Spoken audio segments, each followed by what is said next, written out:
Bon, ben salutations tout le monde.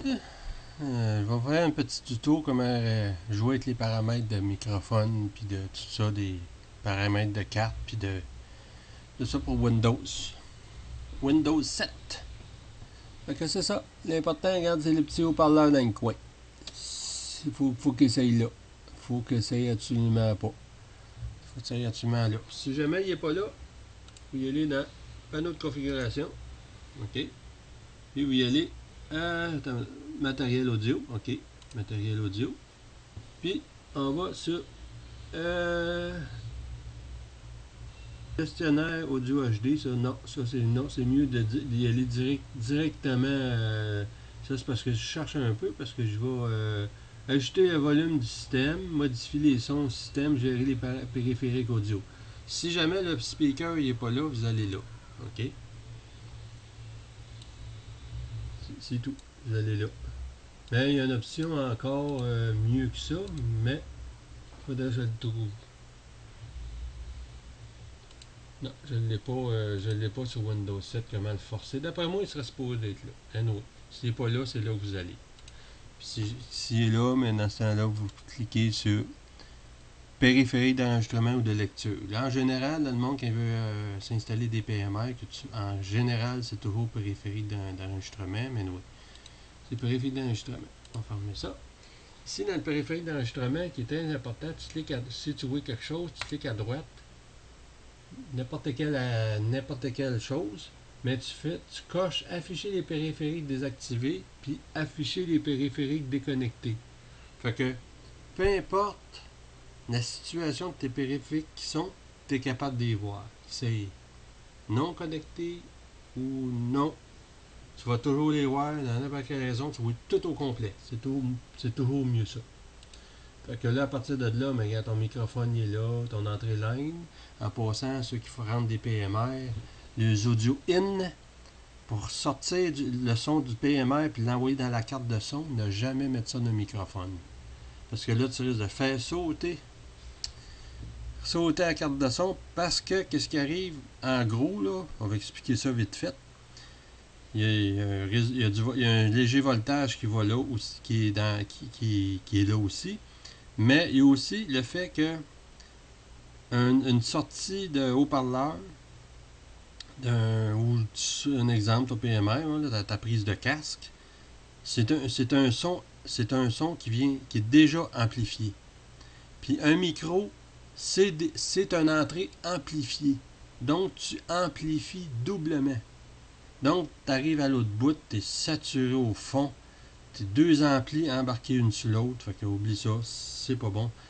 Tout ce qui sort jack, sortie de son, soit d'un PMR ou bien d'un DX, c'est toujours l'entrée line. C'est jamais l'entrée micro. On touche pas à ça.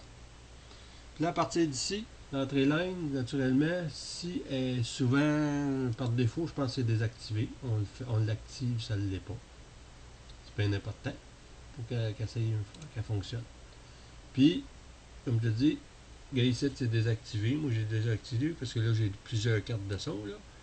Mais j'ai entrée line non disponible parce que justement, il n'est pas activé. Mais au moins, je le sais qu'il est là. Parce que si je désactive, si je décoche ça, on verra quasiment rien quand on voit rien ici. Là.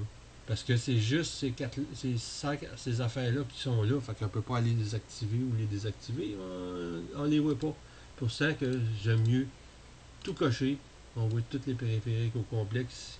Et non connecté, c'est pas grave ça. Je m'en sac qu'au moins je le vois. C'est ça l'important. C'est ça. Hein? Pour l'entrée line, on clique 2 fois dessus. OK. Écoutez là, ça c'est jamais ça c'est coché. Parce que quand tu plugues quelque chose dans ton entrée line, si tu fais écouter, ça retourne dans tes speakers. Autrement dit, si tu mets ton PMR, aussitôt qu'il va te lancer, lui, il va te lancer, mais il va retourner une sortie, il va ressortir de la carte le même son qui rentre. Parce que c'est pour écouter. C'est pratique pour monitorer ton entrée line, ça fonctionne. OK, c'est beau. Tu veux écouter, ouais, si ça sort dans tes haut-parleurs. Si Windows le traite puis qu'il sort, c'est beau. OK. À part de ça, on cache jamais ça. Faut pas l'entendre dans les speakers, sinon tu as un retour. Le niveau, mais ça c'est le niveau d'entrée, ça c'est amélioration, mais comme tu dis, c'est annulation du décodage TIC. Ça, j'ai jamais su pourquoi, mais moi c'est pas activé. Moi j'active rien en général.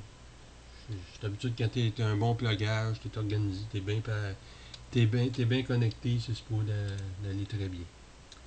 Puis ça, c'est l'échantillonnage que tu veux donner, mais moi, comme je te dis, c'est plutôt dans les cartes professionnelles qu'il y a plus de choix. Là. Fait que c'est ça que ça pour les entrées line. Le microphone, c'est la même affaire. Le microphone, ton écouter, c'est pas bon non plus parce que, regarde, si je parle 1, 2, 1, 2, je m'entends même pas. Pas pire, hein? Ah, je fais-tu appliquer? 1, 2, 1, 2, même pas. Je m'entends même pas. Ah, donc, nous, pas savoir. Fait que. Aucune. Ah, ok, ouais, je sais pas pourquoi je m'entendais pas. Ah, j'ai même pas de volume. J'ai pas de volume ici, c'est pour ça. J'ai pas mis monté de volume dans mon PC.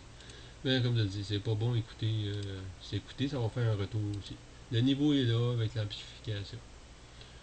L'amélioration, c'est la même affaire. Moi, j'active jamais rien là-dessus parce que souvent, comme TeamSpeak, il y a déjà certains petits réglages.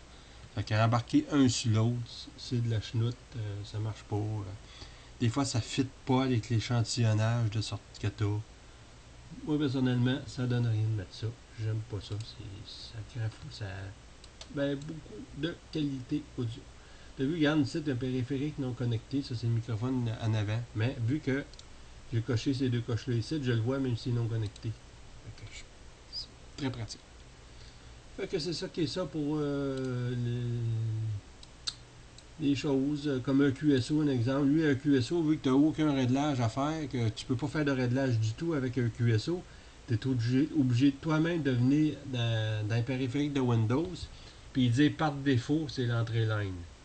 Automatiquement, là, le QSO va le prendre parce que vu que lui-même, il n'y a pas de réglage, il prend qu'est-ce que Windows est réglé.